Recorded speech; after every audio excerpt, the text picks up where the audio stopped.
Hello everyone. आज का जो आपका टॉपिक है वो है फाइनेंस कमीशन के बारे में। जिस तरह से मैंने आपको बॉडीज़ के बारे में बताया था तो आज हम उसी को कंटिन्यू करेंगे अपना। तो सबसे पहले आती है हमारी फाइनेंस कमीशन। तो देखिए फाइनेंस कमीशन आपका क्या है। देखिए फाइनेंस कमीशन सबसे पहले आपको पता होना चाहिए, ये आपका आर्टिकल जो 280 है, finance commission deals with article deal करता है आर्टिकल 280 से।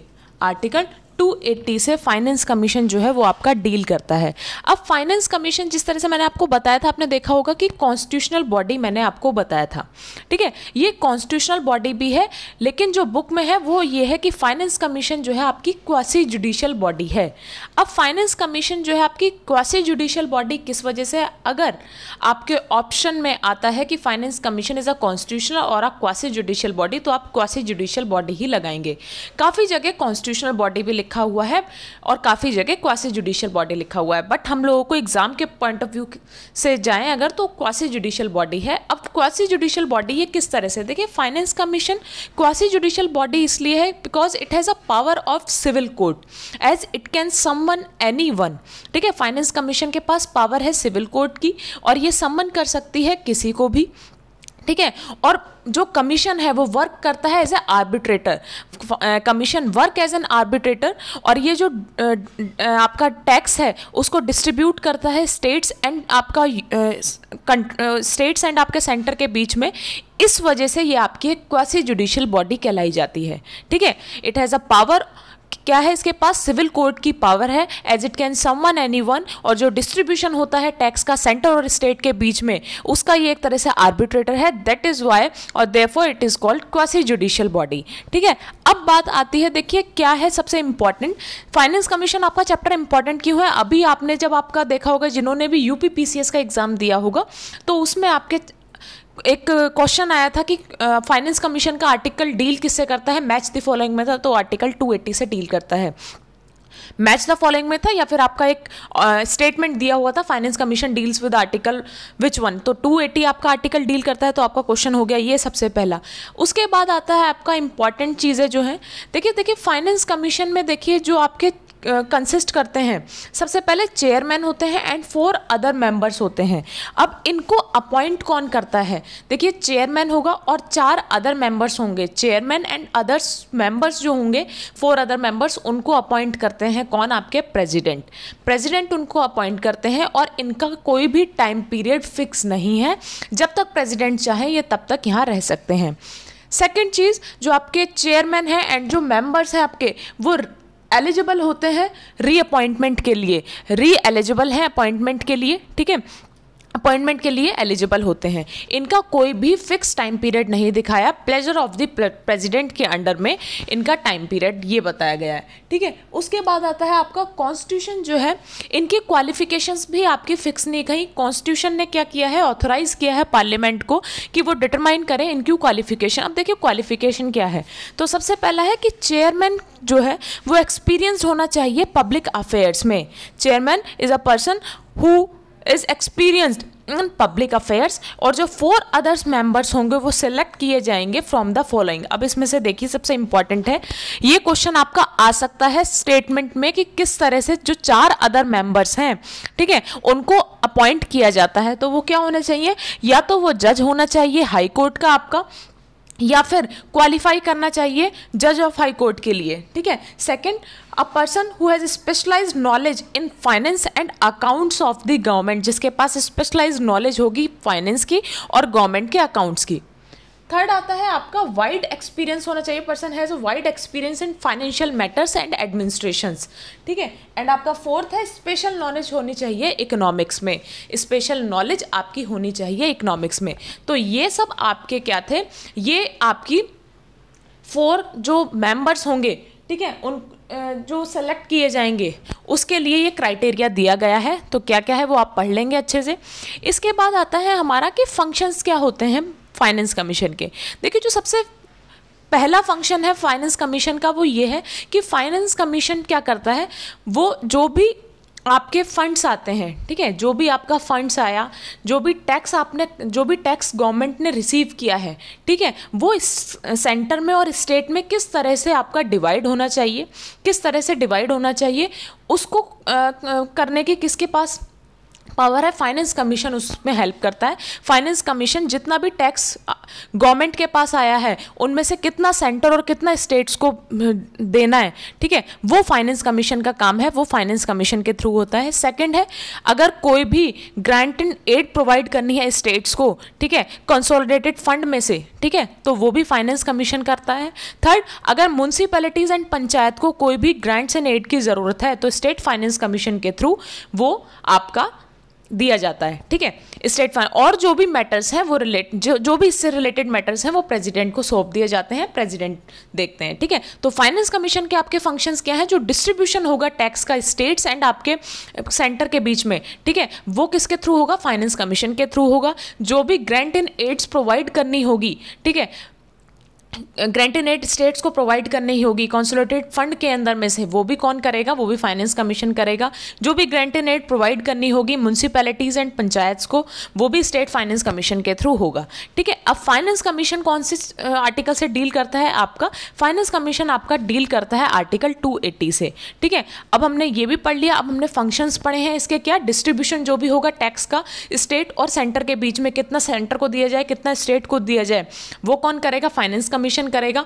अब जो दूसरी चीज आती है आपकी कि कंसोलिडेटेड फंड ऑफ इंडिया में से जो भी ग्रांट एंड एड्स प्रोवाइड किए जाएंगे स्टेट्स को, वो भी फाइनेंस कमीशन करेगा। अब देखिए कंसोलिडेटेड फंड ऑफ इंडिया क्या होता है? देखिए दो तरीके के फंड्स होते हैं, consolidated fund of India and contingency fund of India. Contingency से आप समझिए इमरजेंसी, कंटीजेंसी इमरजेंसी, जब इमरजेंसी के लिए पैसा यूज़ हो रहा है तो वो कंटीजेंसी फंड में से निकाला जाएगा। मतलब आपका अगर कोई भी रिस्क ऐसा आ जाता है या कोई भी अनफॉर्चुनेट ऐसे चीज़ें आ जाती हैं जिसके लिए पार्लियामेंट की हमें अप्रूवल नहीं लेनी पड़ेगी, तो हम कहाँ से पैसा निकालेंगे वो, या फिर कोई भी ऐसी चीज़ें आ जाती हैं जिसके वजह से जरूर गवर्नमेंट को ज़रूरत है पैसे की, जल्दी ज़रूरत है, तो वो कंटीजेंसी से निकलेगा। मींस इमरजेंसी से, इमरजेंसी की वजह से अगर पैसा निकालना है तो वो निकलेगा कंटीजेंसी फंड ऑफ इंडिया से। And consolidated fund of India क्या होता है आपका? जो भी गवर्नमेंट रेवेन्यू या टैक्स कलेक्ट करती है, जैसे इनकम टैक्स से कलेक्ट किया, ठीक है, जो भी टैक्स कलेक्ट करती है, जो भी रेवेन्यू, जो भी इंटरेस्ट अर्न करती है, उसका जो पैसा जो जमा होता है वो किस में होता है? कंटीजेंसी फंड ऑफ इंडिया, और वहाँ से वो पैसा निकाला जाता है और ग्रांट एंड एड प्रोवाइड की जाती है स्टेट को, ठीक है। तो ये सेकंड फंक्शन है। तो आई होप आपको समझ में आएगा what is contingency and what are consolidated fund of India. आप कंटीजेंसी से समझिए emergency, and consolidated fund of India मैंने आपको बताई दिया, जहाँ से भी गवर्नमेंट पैसा अर्न करती है वो किस में जाता है? वो कंसोलिडेटेड फंड ऑफ इंडिया में जाता है, ठीक है। एंड थर्ड आपका मैंने बताइए स्टेट फाइनेंस कमीशन जो होता है वो क्या करता है? जो भी पंचायत एंड आपकी म्युनिसिपैलिटीज़ को ज़रूरत पड़ती है पैसे की, वो SPS state finance commission help करता है उनको प्रोवाइड कराने में। इसके बाद आता है आपका रिकमेंडेशंस क्या है। देखिए जो आपकी रिकमेंडेशन है फाइनेंस कमीशन की, एक जो रिकमेंडेशंस होती हैं वो एडवाइजरी होती हैं, बाइंडिंग नहीं होती गवर्नमेंट पे, ठीक है। ये कॉन्स्टिट्यूशन में कहीं भी मेंशन नहीं है कि जो रिकमेंडेशंस हैं, ठीक है, वो बाइंडिंग होंगी, वो बाइंडिंग नहीं होती, वो नॉट बाइंडिंग ऑन गवर्नमेंट, ये सिर्फ एडवाइजरी नेचर का होता है। Finance commission is advisory in nature, ठीक है, मतलब बाइंड नहीं होगा कि गवर्नमेंट को पैसा देना ही देना है, ठीक है, ऐसा कुछ नहीं है। ये सिर्फ नॉट बाइंडिंग एंड आपका एडवाइजरी इन नेचर होता है।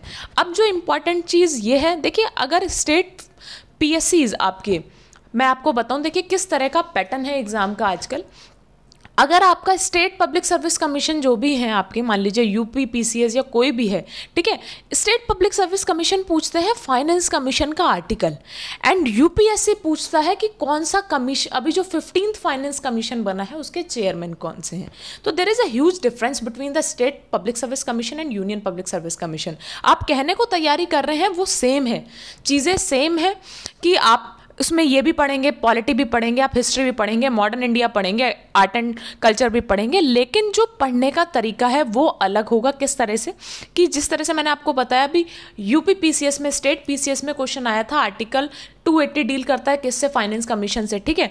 अब आपसे, लेकिन यूपीएससी में पूछ लिया जा सकता है। यूपीएससी आपका पूछता है कि जो भी 15th फाइनेंस कमीशन बना है उसके चेयरमैन कौन है। तो देखिए सबसे पहले हमारा जो फर्स्ट फाइनेंस कमीशन क्रिएट हुआ था दैट इज इन 1951, ठीक है।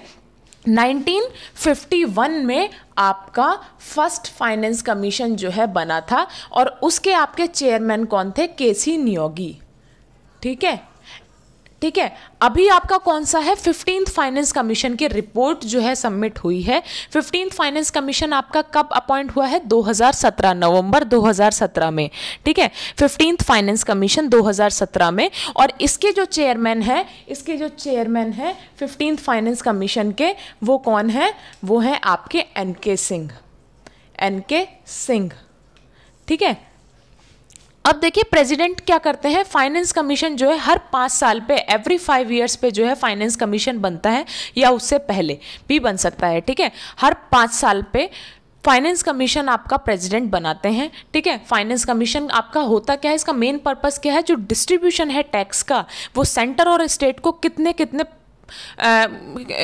किस परसेंटेज में दिया जाए, फाइनेंस कमीशन का वो काम होता है। तो सबसे पहला जो आपका फाइनेंस कमीशन क्रिएट हुआ था that is in 1951 and the chairman was KC Neogy, ठीक है। उसके बाद जो आपका 15th फाइनेंस कमीशन 2017 में जो आपका बना 15th फाइनेंस कमीशन, वो कौन सा, उसके चेयरमैन कौन है, आपके एनके सिंह, ठीक है। तो अभी 15th फाइनेंस कमीशन तक हमारा बन गया, जिन्होंने रिपोर्ट सबमिट की थी कोविड की वजह से। अभी 2020 में आपकी रिपोर्ट आई थिंक सबमिट हुई है, कोविड की वजह से डिले हो गई। उसके बाद आता है आपका क्या कहते हैं, ये भी पूछ सकते हैं कि 14th फाइनेंस कमीशन आपका कब था। तो 14th फाइनेंस कमीशन आपका 2013 में बना था, ठीक है। और इसके जो चेयरमैन थे, इसके वाई.वी. रेड्डी, ठीक है, वाई.वी. रेड्डी। तो 14th फाइनेंस कमीशन, क्योंकि आपको पता होना चाहिए ना, अभी तो 15th फाइनेंस कमीशन चल रहा है, ठीक है। तो 14th फाइनेंस कमीशन के भी आपको चेयरमैन पता होने चाहिए, तो वो कौन से हैं, वाई.वी. रेड्डी, ठीक है। एवरी 5 ईयर्स पे फाइनेंस कमीशन जो है आपका बनाते हैं प्रेसिडेंट, ठीक है। और ये आपको पता लग गया किस वजह से बनता है। रिकमेंडेशंस क्या है इसकी, रिकमेंडेशंस एडवाइजरी हैं, advisory in nature, not binding on the government, ठीक है, बाइंडिंग नहीं है। और कॉन्स्टिट्यूशन में कहीं भी कॉन्स्टिट्यूशन में फिक्स नहीं है कि कितने टर्म्स के लिए, कितने पीरियड के लिए आपके चेयरमैन या फिर मेंबर्स रहेंगे यहाँ पर, ठीक है। तो आपका यहाँ तक हुआ फाइनेंस कमीशन। आई होप आपको समझ में आया होगा। Article 280 deals with the finance commission and article 281 जो है वो डील करता है रिकमेंडेशन से, ठीक है। आर्टिकल 281 आपका रिकमेंडेशन से डील करता है। तो यहाँ तक आपका फाइनेंस कमीशन था। क्वासी जुडिशियल बॉडी है ये, एवरी 5 ईयर्स पे ये बनाया जाता है फाइनेंस कमीशन। कौन अपॉइंट करता है, प्रेसिडेंट अपॉइंट करते हैं, चेयरमैन को भी एंड मेंबर्स भी जो भी हैं, ठीक है। तो आपका ये इंपॉर्टेंट चैप्टर है, ध्यान से पढ़िएगा। Thank you so much.